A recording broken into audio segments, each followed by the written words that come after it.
आप सभी गुरु भाई गुरु बहन को मेरा प्रणाम। मेरे परम आदरणीय, मेरे पूजनीय, मेरे साहब श्री हरिंद्रानंद जी के पावन चरणों में मेरा कोटि कोटि प्रणाम। माँ शक्ति स्वरूपा दीदी नीलम के चरणों में मेरा कोटि कोटि प्रणाम। मेरे गुरु महेश्वर शिव के श्री चरणों में मेरा कोटि कोटि प्रणाम।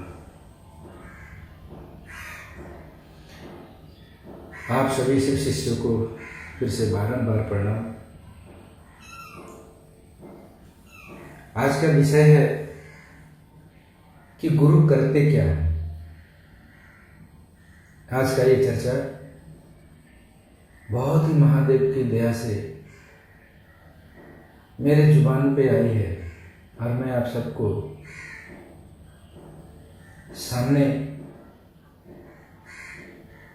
महादेव की क्या दया है वो चर्चा के माध्यम से मैं प्रयास कर रहा हूँ कि आप लोगों तक पहुँचे और आप लोग का जीवन महादेव की दया से सुखमय हो। गुरु करते क्या है और गुरु क्यों चाहिए? गुरु सबसे पहले तो गुरु सिर्फ दया करते हैं और वो गुरु जो स्वयं ईश्वर है, साक्षात परब्रह्म है, शिव है। शिव का मतलब ही कल्याण है। कर्पूर गौरम करुणावतार, करुणा के अवतार नहीं, करुणा ही है। शिव ही करुणा है, करुणा के अवतार नहीं है, शिव ही करुणा है। वो जगत गुरु हैं, गुराधिपति हैं, देवों के गुरु हैं, वैष्णवों के गुरु हैं, आदि गुरु हैं। शिव तत्व को जान लेना हम मनुष्यों की बस में नहीं है। शिव को भगवान रूपी अगर पूजा करेंगे तो भी दया करते हैं, कृपा करते हैं, क्योंकि परमात्मा के पास सिर्फ दया है। उनके पास में देने के लिए और कुछ है ही नहीं, वो लाचार है। जिसके पास जो चीज रहेगा वही चीज अगले को देगा। तो ईश्वर के पास तो सिर्फ दया है, वो कष्ट नहीं देते, किसी को तकलीफ नहीं देते। और उसी शिव को अगर गुरु रूप में स्वीकार करें, गुरु मान लें, तो दया तो और भी प्रबल करते हैं। क्योंकि वो गुरु रूप में जब आप पे दया करते हैं तो वो जानते हैं कि ये तो शिष्य है, ये नादान है, ये गलतियां करेगा ही करेगा। क्योंकि भगवान रूप में जब आप उनसे मांगते हैं, उनकी पूजा करते हैं, प्रार्थना करते हैं, तो थोड़ी देर के लिए परमात्मा दया करते हैं। उनके पास में दया के सिवा कोई ऑप्शन ही नहीं है, कृपा के सिवा कोई ऑप्शन नहीं है। जिसके पास जो चीज रहेगा वही देगा। लेकिन वही गुरु रूप में, भगवान रूप में तो सोचते हैं कि ये तो आज ना कल सुधरेगा, आज ना कल सही गति से आएगा, आज ना कल मेरी भक्ति में लीन होगा, मेरे पास समर्पित होगा। लेकिन मनुष्य क्या है, धरती पे सुख भोगने के लिए परमात्मा ने धरती पे मनुष्य बनाया, धरती का होकर रहने के लिए नहीं। लेकिन हम लोग धरती का हो जाते हैं, धरती का सुख नहीं भोगते, धरती का हो जाते हैं, भोगाधिपति बन जाते हैं। इसीलिए हमें धरती का माया, धरती का पकड़ में हम लोग आ जाते हैं और धरती जकड़ लेती है और हमें बहुत तरह की इस माया के चक्कर में फंस के हमें बहुत तरह की कठिनाइयां, परेशानियां भोगना पड़ता है। ईश्वर कभी दुख नहीं देते। और उसी ईश्वर को अगर गुरु बना लेते हैं, गुरु मान लेते हैं, वो तो गुरु है, आदि गुरु है, जगत गुरु है, गुराधिपति है, देवों के गुरु है, महेश्वर है, ईश्वर है। तो उन्हें गुरु अगर मान लेते हैं, दिमाग से नहीं, दिल से, मन से, आपका मन, तो गुरु मान लेते हैं तो और भी दया प्रबल करते हैं। इसलिए कि वो जानते हैं वो गुरु की कुर्सी पे जैसे ही आ जाते हैं और आपको अपना शिष्य के रूप में जब देखते हैं, भक्त रूप में नहीं देखते, शिष्य रूप में जब वो स्वीकार करते हैं, तो वो समझ जाते हैं कि ये मेरा शिष्य बन गया है। अब तो मेरी लाचारी है, इस पे दया और भी करनी पड़ेगी, क्योंकि मुझे ही इसे संभालना है, मुझे ही इसे सुधारना है, मुझे ही इसे उस रास्ते पे लेकर आना है जो फंस गया है धरती की माया में, उससे मुझे ही निकालना है। तो महादेव गुरु जब हो जाते हैं आपके जीवन में, तो और भी दया प्रबल करते हैं और आपके जीवन को सुधारते हैं। गुरु क्या करते हैं? आपको जीवन को सुधारते हैं। वो ऐसे कलाकार हैं जो आपके जीवन में जितने भी सर्विसेज हुई है इधर उधर में या नहीं हुई है, उसको अपने तरीके से सर्विस करते हैं और उसे फिर से न्यू मॉडल बना देते हैं और आपका जीवन को स्वर्ण खरा सोना बना देते हैं। क्योंकि बच्चा जब पैदा लेता है तो खरा सोना ही होता है। बच्चे को पता नहीं है, बच्चे को हाथ में सांप दीजिए तो मुंह ले लेगा, बच्चे के हाथ में बिच्छू दीजिए तो भी मुंह में ले लेगा, क्योंकि वो निश्चल है, उसे जगत की माया से बहुत दूर है, वो ईश्वर का ही स्वरूप है, साक्षात ईश्वर ही है। लेकिन हम लोग उसे जगत की माया में फंसाते जाते हैं। ये पापा है, ये मम्मी है, ये काका है, ये अंकल है, ये हमारा है, ये तुम्हारा है, ये उसका है, ये हम लोग उसे डालते हैं। तो इस धरती का माया में फंस के जब हम लोग भूल जाते हैं कि मेरा कौन है, मैं कौन हूँ, तब गुरु की आवश्यकता पड़ती है। और जब गुरु ढूंढ लेते हैं आपको और आप गुरु के सानिध्य में आ जाते हैं, तो आपका जीवन फिर से निखर जाता है, आपका जीवन फिर से खरा सोना बन जाता है। लेकिन हम शिव का शिष्य बने कैसे? साहब श्री हरिंद्रानंद जी मेरे ब्रह्म गुरु माता ये 3 सूत्र दिए हैं, बड़े प्रबल सूत्र है। ये सूत्र नहीं है, महादेव के शिष्य बनने का 3 रास्ता है, 3 उपाय है, 3 सीढ़ी है। इस 3 सीढ़ी पे चलना होगा। अगर एक ही सीढ़ी पे बैठे रहेंगे तो छत पे नहीं पहुंचेंगे, सीढ़ी पे चलना होगा। पहला सूत्र में बोले कि दया मांगो, हे शिव आप मेरे गुरु हैं, मैं आपका शिष्य हूं, मुझ पर दया कर दीजिए। हम दया क्या मांगते हैं कि हे महादेव आप मेरे गुरु हैं, मैं आपका शिष्य हूं, मुझ पर इतनी दया कर दीजिए, मेरा गाड़ी हो जाए, बंगलो हो जाए। सब देते हैं महादेव, वो ऑर्डर दानी है, देने में संकोच नहीं करते हैं, सोचते नहीं है, देते हैं। लेकिन वो दौलत जो मांगने से मिलता है महादेव से, वो क्षण भर का होता है। क्योंकि महादेव जानते हैं कि आप मांग रहे हैं, आपकी अज्ञानता है, आपको पता नहीं आगे क्या होने वाला है, ये आपके लिए कितना नुकसानदायक है। महादेव सब देंगे और दे देते हैं, लेकिन वो आपके लिए नुकसान हो जाता है, आपका जीवन में वो परेशानियां ले आती है। ये महादेव जानते हैं। जब नए नए आप शिव को अपना गुरु मानेंगे, शिव शिष्य की ओर नए नए चलना शुरू करेंगे, जो मांगेंगे मिलना शुरू होगा। लेकिन जैसे जैसे आप घनीभूत होते रहेंगे, शिव शिष्य बनने की राह में और भी घनीभूत होते रहेंगे, चलते रहेंगे, तो आप जल्दी मांगेंगे नहीं देंगे। क्योंकि महादेव जानते हैं कि अब तुम्हें मैंने ज्ञान दिया है, तुम थोड़ा सोचो, अब तुम्हें वो चीज़ नहीं चाहिए, मैं तुम्हें जो देना चाहता हूँ वो तुम मांग नहीं रहे हो। हम लोग बस उसी में भुलाए रहते हैं। तो महादेव इस माया को काटते हैं और प्रबल बनाते हैं। तो कैसे? पहला सूत्र में दया मांगे कि हे महादेव आप मेरे गुरु हैं, मैं आपका शिष्य हूँ, मुझे शिष्य पर इतनी दया कीजिए, कम से कम मेरा मन आपका शिष्य बन जाए। शिष्य तो मन बनेगा, शरीर नहीं बनेगा। साहब इसीलिए बोले कि दया मांगते रहे। दूसरा सूत्र बोले चर्चा करते रहे। आप बहुत ही चलते फिरते साधना है, चलते फिरते साधक बन सकते हैं, गृहस्थ संत हैं हम सब। कहते हैं गृहस्थ संत से बड़ा कोई संत नहीं होता। और साहब श्री हरिंद्रानंद जी की कली काल में एक ऐसा उपाय बता कर गए जिससे व्यक्ति गृहस्थ संत, प्रबल संत, बड़ा संत बन सकता है, महादेव का शिष्य बन सकता है। चर्चा इसलिए करना है कि आप जितना चर्चा करते रहेंगे आपका मन उतना समझेगा कि मेरे गुरु शिव हैं। अब मन जिस दिन शिव से बन जाएगा, आप जीवन में कभी कुछ मांगेंगे नहीं, बिना मांगे सब कुछ मिलना शुरू हो जाएगा। महादेव देते रहते हैं, सब कुछ देते हैं और देते रहेंगे। मांगना भी जरूरी है, लेकिन जिस दिन मन शिव से बन जाएगा उस दिन आपको मांगने की जरूरत नहीं पड़ेगी। चर्चा क्यों जरूरी है, एक एग्जाम्पल के तरीके से मैं समझाने का कोशिश करता हूं।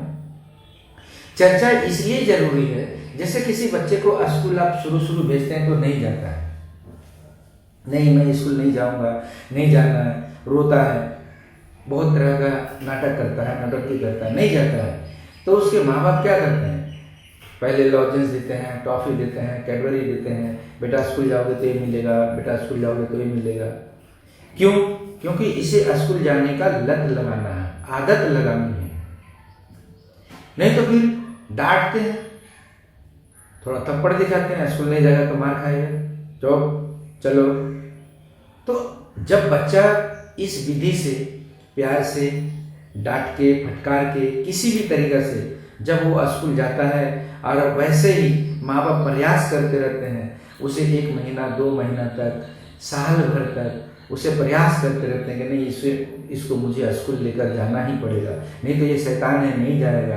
क्योंकि ये माँ बाप जानते हैं कि ये शैतान है या अच्छा है या बुरा है या प्यारा है, कैसा है, माँ बाप जानते हैं, बच्चा नहीं जानता कि मैं कैसा हूं। तो माँ बाप क्या करते हैं, अपने बच्चे को स्कूल ले जाने के उसके मन में वो आदत डालते हैं, ताकि उसका मन पकड़ ले कि मुझे स्कूल जाना है, मुझे स्कूल में जाकर पढ़ना है। अब बच्चा को जैसे ही माँ बाप डांट के, फटकार के, प्यार से जैसे भी डेली स्कूल ले जाते हैं, डेली ले जाते हैं, साल भर, 1 साल, 1 महीना 2 महीना, जितना जल्दी बच्चा का मन पकड़ ले। जब बच्चा का मन पकड़ लेता है वही बच्चा फिर अपने आप स्कूल जाना शुरू कर देता है, क्योंकि उसे डेली स्कूल ले जाया गया, डेली लेकर जाया गया, उसका मन पकड़ लिया। इसीलिए कहते हैं साहब कि चर्चा कीजिए, अपने गुरु की चर्चा कीजिए। जितनी महादेव की चर्चा करेंगे, जितने अपने गुरु शिव की चर्चा करेंगे, आपका मन पकड़ लेगा उस बात को। आप दूसरे को समझाते रहेंगे, आपका मन समझते रहेगा कि सच में मेरा गुरु शिव है।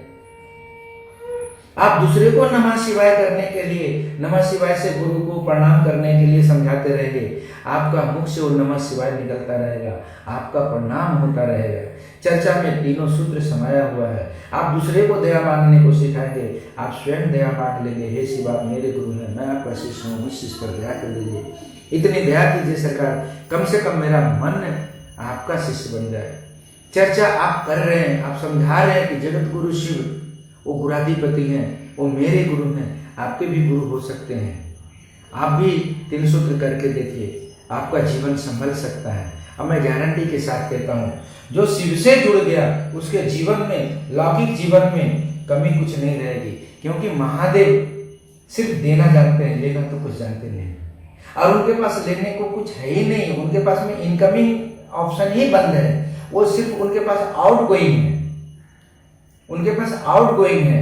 और जैसे ही आप शिष्य बनकर मानते हैं तो उनका आउट गोइंग की गति और भी तेज हो जाती है, और भी स्पीड हो जाती है, और भी ज्यादा दया करते हैं, क्योंकि वो महादेव जानते हैं कि अब शिष्य बन गया मेरा, तो मेरी लाचारी है, इसे पढ़ाना है, लिखाना है, इसे मेरे पास आना है, कैसे मेरे पास आएगा, कैसे मेरे ज्ञान को ये धारण करेगा, कैसे अपने अंदर में उस ज्ञान को ऑब्जर्व करेगा, वो महादेव जानते हैं। महादेव ऐसे गुरु हैं कि तोतले को भी बोलना सिखा देते हैं, और बहरे को सुनना सिखा देते हैं, और गधे को भी इंसान बना देते हैं। इनसे प्रबल गुरु, इनसे महाज्ञानी तो इस संसार में क्या, तीनों लोक में कोई है ही नहीं। तो शिष्य मन बनेगा, और मन शिष्य तब बनेगा जब आप अपने गुरु की चर्चा करते रहेंगे, गुरु की बातें करते रहेंगे, लोगों को शिव से जोड़ने का कोशिश करते रहेंगे, आप स्वयं शिव से जुड़ जाएंगे।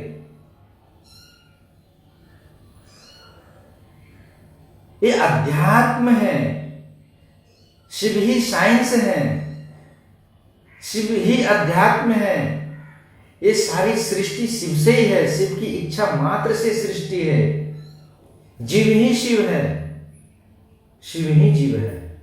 हर कंकर में शंकर है।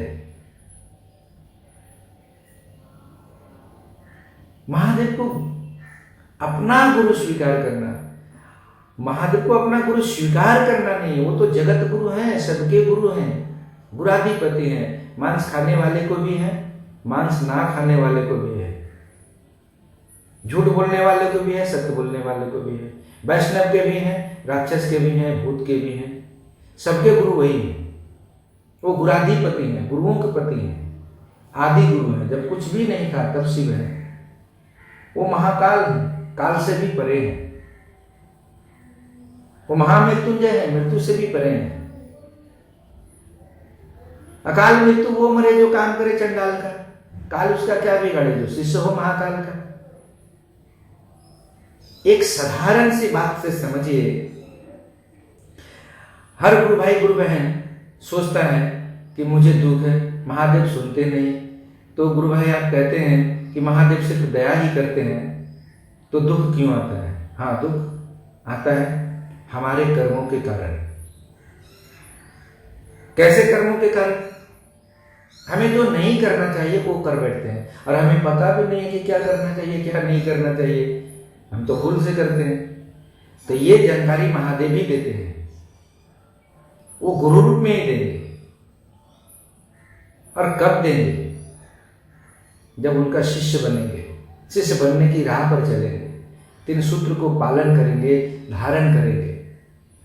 तो दुख आता क्यों है? दुख इसलिए आता है कि आप जाने अनजाने में जो नहीं करना चाहिए वो कर बैठते हैं। दुख हमारे कर्मों के कारण आता है। महादेव दुख नहीं देते, वो तो सिर्फ करुणा करते हैं, वो तो दया के सागर हैं, करुणा अवतार हैं, वो तो दया ही करते हैं, वो दुख दे ही नहीं सकते। जिसके पास जो चीज रहेगा वही चीज देगा।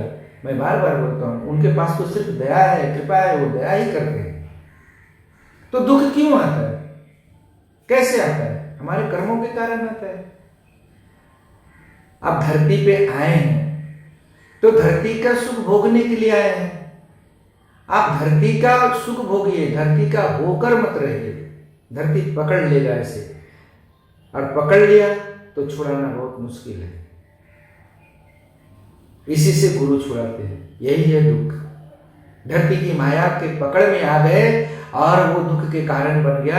आप दुखी हो रहे हैं, आपका जीवन में बहुत सारी नाना प्रकार की परेशानियां आते जा रही, क्योंकि आप माया में पड़े हुए थे।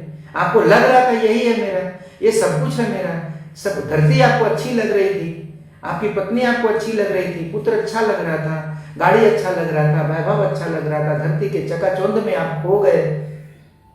शिव अच्छे नहीं लग रहे थे, गुरु के सानिध्य आपको अच्छा नहीं लग रहा था, संतों की सानिध्य अच्छा नहीं लग रहा था, गुरुओं की प्रवचन अच्छी नहीं लग रही थी,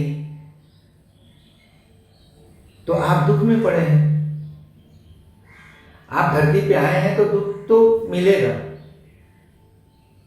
क्योंकि धरती का सुख भोगने के लिए आए हैं। तो हम इतने भी प्रबल ज्ञानी नहीं है, क्योंकि अज्ञान है, महादेव के शिष्य हैं, तो वो दुख से गुरु निकालते हैं। क्योंकि आप चले जाएंगे अमेरिका, बोलेंगे कि हमको तो यहाँ का प्रेसिडेंट से बहुत अच्छी दोस्ती है, तो हमें कोई कानून कुछ नहीं करेगा, और वहाँ जाकर ऐसा वैसा कुछ काम कर दिए, तो जितना भी आपका दोस्ती हो, वहाँ का प्रेसिडेंट भी आपको बोलेगा भाई यहाँ का तो यही कानून है, चलिए हम आपका साथ में कुछ होगा नहीं, हम आपको बचा लेंगे, लेकिन वो फॉर्मेलिटी तो पूरा करना पड़ेगा।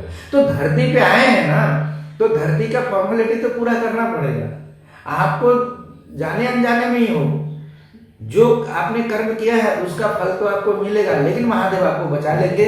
अब महादेव से जुड़िए, ये गारंटी है, ये गारंटी है, 100% गारंटी है। आपको महादेव आपको फंसने नहीं देंगे। आपको जितना भी दुख की सागर में आप डूबे हो, यहां तक का डूबे हो, फिर भी महादेव आपको निकाल देंगे, क्योंकि वो ऐसे गुरु हैं, वो शिव हैं, वो कल्प हैं, वो महेश्वर हैं, ईश्वर हैं। भगवान रूप से उनकी एक लोटा जल ढालने से महादेव प्रसन्न होकर दया इतनी करते हैं कि जितना इंसान सोच नहीं सकता उससे ज्यादा दे देते हैं। एक चोर को अगर कुबेर बना सकते हैं, वो जो कुबेर महाराज कौन है? वो चोर है, बीड़ी पीते थे, चोरी करने की मनसा से शिव मंदिर में गए, आधी रात में अंधेरा था, कुछ दिखाई नहीं दे रहा था, अपने ही वस्त्र को, शर्ट को, कुर्ता को निकाल के और जलाकर रोशनी किया शिवालय को, और चोरी करने के उद्देश्य से वो ढूंढ रहा था कि कुछ मुझे मिले और मैं लेके निकलूं। और आधी रात को वो शिवालय को अपना कपड़ा जला के रोशनी दिया। महादेव प्रसन्न हो गए, वो तो भोले हैं, वो दयानिधान है, प्रसन्न हो गए। बोले भक्त मांगो, वो तो भक्त वत्सल है, मांगो, क्या मांगते हो, क्या चाहिए तुम्हें? वो चोर डर गए, बोला मुझे क्षमा कीजिए महादेव, मुझसे गलती हुई। बोले नहीं, तुमने आधी रात को तुमने शिवालय को रोशन किया है, तुम्हारा जीवन को मैं रोशन कर दूंगा। जाओ, तुम आज से धन के मालिक बन जाओ, तुम्हारा नाम आज से कुबेर, तुम कुबेर हो, धन के खजाने के मालिक हो, धन का खजाना तुम्हें दे दिया। तो महादेव इतने दयालु हैं, एक चोर को जब कुबेर बना सकते हैं तो अपने शिष्य को क्या नहीं बना सकते हैं? सोच के देखिए। हम और आप दुख इसलिए करते हैं कि हम लोग सोचते नहीं है। केवल सोचिए कि मैं महादेव का चेला हूं, महादेव मेरे गुरु हैं, ये सोच आपको महादेव का चेला बना देगा। केवल सोचिए, सोच में बहुत ताकत है। कहता है बच्चा जो सोचता है आगे चल के वही बन जाता है। कोई सोचता है बचपन से, मैं उसके माथे में डाला जाता है, दिमाग में डाला जाता है, बेटा तू आईपीएस बनना, तू बेटा इंजीनियर बनना, तू ये करना। वो सोचता है, वो घनीभूत हो जाता है वो सोच उसके दिमाग में, और सोचते रहता है मुझे तो ये बनना, वो बन जाता है। एक और एग्जाम्पल देता हूं, आज के जनरेशन में बहुत चल रहा है पॉलिटिकल।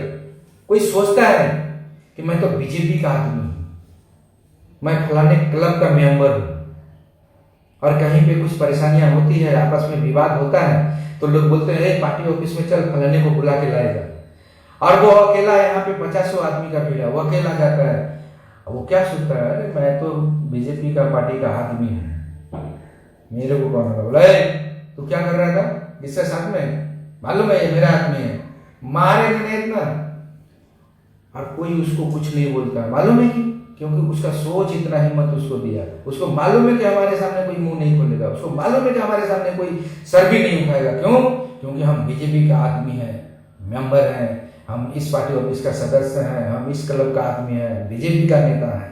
केवल उसका सोच इतना ताकत दिया।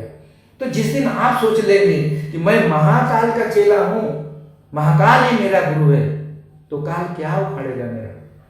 ये सोच, राहु केतु शनि मंगल क्या बिगाड़ेगा मेरा? ये सभी मेरे गुरु भाई हैं, सबको मेरा प्रणाम है। वो भी प्रणाम करके निकल जाएंगे, आएंगे जरूर, क्योंकि उसका ड्यूटी भी महादेव ही नहीं लगाया। ये सृष्टि करता है, इस सृष्टि में कानून बनाया है, वो कानून को तो महादेव भी नहीं तोड़ सकते। अगर धरती पे आएंगे तो महादेव भी यहाँ का कानून उनको फॉलो करना ही पड़ेगा। कानून बनाने वाला ही अगर कानून को तोड़े तो बहुत बड़ा अपराध है। तो महादेव कानून को नहीं तोड़ेंगे, कानून को फॉलो करेंगे महादेव भी। लेकिन होगा कुछ नहीं, आएंगे तो आपको प्रणाम करके जाएंगे वो काल भी, क्योंकि महाकाल आपके गुरु हैं। केवल आप सोच लेंगे कि मैं महाकाल का चेला हूं, मैं महाकाल की शिष्य हूं, मैं शिव का शिष्य हूं, मैं शिव की शिष्य हूं। ये सोच घनीभूत करते रहिए, बार बार सोचिए। चर्चा नहीं होता है तो कम से कम नमः शिवाय से अपने गुरु को ये मन में भाव रखिए कि मैं गुरु को दिन रात कोटि कोटि एक प्रणाम करता रहूं। नमः को टानिए, शिवाय को छोड़िए। सांसों की माला, इससे बड़ी कोई माला नहीं है, और सांसों पे नमः शिवाय से गुरु को प्रणाम करते रहिए। कैसे भी अपने गुरु को यादों में बसाइए, मन को समझाइए, मन का समझाने को प्रयास कीजिए। दिमाग में जितना सोचिएगा, दिमाग का बात जो दिल में उतर गया वही तो भाव है। और परमात्मा तो भाव के भूखे होते हैं, महादेव तो भाव के भूखे हैं, महेश्वर भाव के भूखे हैं, और महेश्वर ही मेरे गुरु हैं। तो उनको अब क्या चाहिए? वो आपसे ना धन मांगते ना दौलत मांगते। वो तो धन दौलत, इस मृत्यु लोक की जितनी भी सुख सुविधा है आप जो मांगेंगे देंगे, बस अपने मन को महादेव में लगाइए। महादेव कहते हैं तुम सब चीज रख लो, एक दे दो, जो तुम्हारा कोई नहीं लोगा, वो तुम्हारा जो मन है वो मुझे समर्पित करो, तुम्हारे अंदर जो विकार है मुझे समर्पित करो, तुम्हारे अंदर की हर बुराई को, हर नेगेटिविटी को मैं जला दूंगा, फिर से मैं तुम्हें खरा सोना बना दूंगा। महादेव कहते हैं। हम लोग सोचते हैं नहीं हम तो नमः शिवाय करते हैं, नहीं, कहाँ करते हैं? नमः शिवाय में भाव होना चाहिए। भाव क्या है? मैं शिव के लिए, शिव को मैं प्रणाम कर रहा हूँ, मैं अपने गुरु महादेव को प्रणाम कर रहा हूँ, ये भाव होना चाहिए नमः शिवाय में। नमः का मतलब नमन, शिवाय का मतलब शिव और शक्ति दोनों को नमन। चर्चा जैसे भी हो महादेव से दया मांगे ना, कहे महादेव आप मेरे गुरु हैं, मैं आपका शिष्य, मुझ पर इतनी दया कीजिए, कम से कम मुझसे भी गुरु कार्य हो जाए। देखिए महादेव अपना काम आपसे करवा लेंगे। मन तो बनाइए, दिमाग में बात सोचिए तो सही कि मैं महादेव का चेला हूं, और महादेव का चेला है तो महादेव अपने चेला से काम करवा लेंगे। क्या करवाना है महादेव करवा लेंगे, केवल सोचिए तो सही दिमाग में। हम सोचते ही नहीं कि महादेव का चेला है। सोचिए, ये सोच आपको महादेव का चेला बना देगा, शिव शिष्य बना देगा। और मनुष्य को गुरु की आवश्यकता इसलिए है कि हमें इस मृत लोक से पार करना है।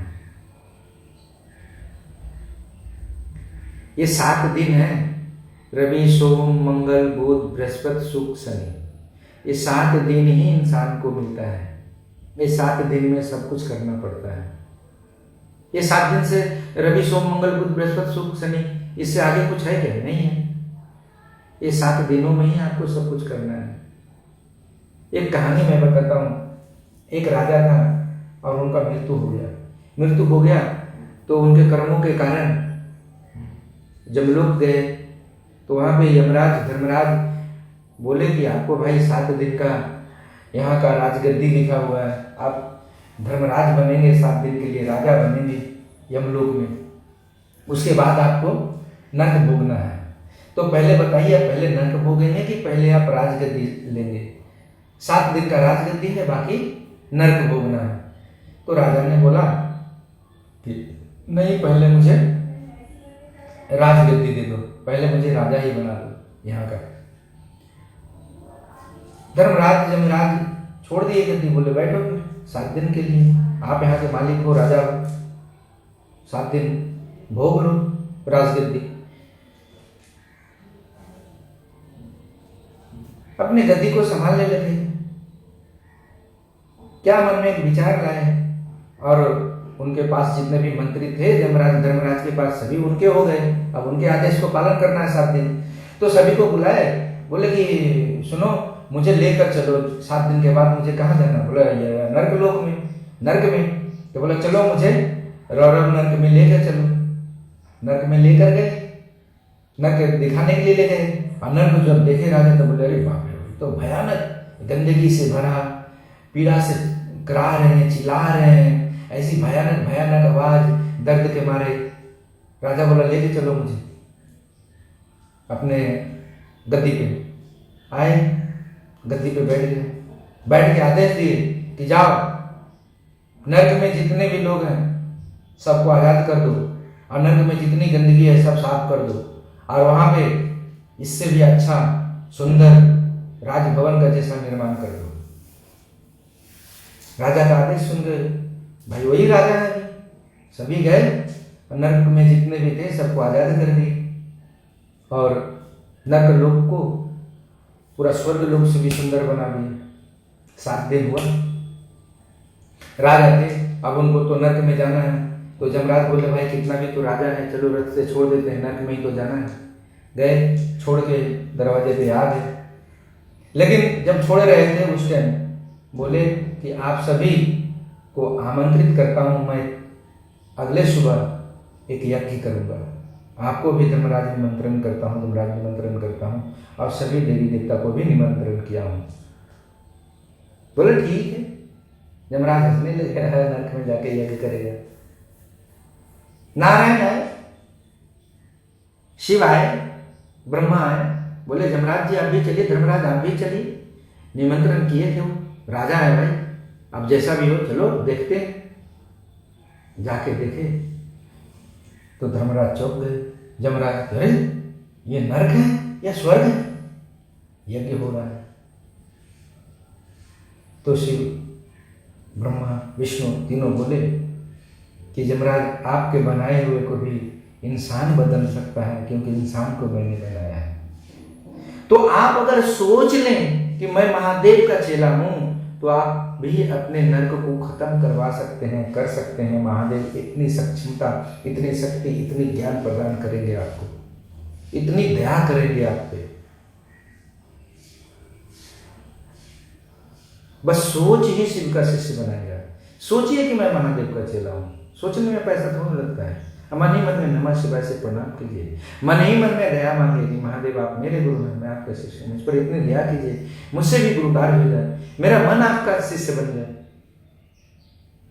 और जितनी गुरु की बातें करेंगे, मन उतना ही आपका समझेगा कि सच में मैं महादेव का चेला हूँ, महादेव मेरे गुरु हैं। और मन समझ गया तो किसी को समझाने की जरूरत नहीं। आज की चर्चा अपने गुरु के चरणों में यहीं विराम करता हूँ। अगली चर्चा अगले वीडियो में कोई और विषय पे लेकर आऊँगा। तब तक के लिए आप सभी गुरु भाई गुरु बहन को मेरा प्रणाम, मेरे साहब दीदी को मेरा प्रणाम, मेरे गुरु महादेव को मेरा प्रणाम।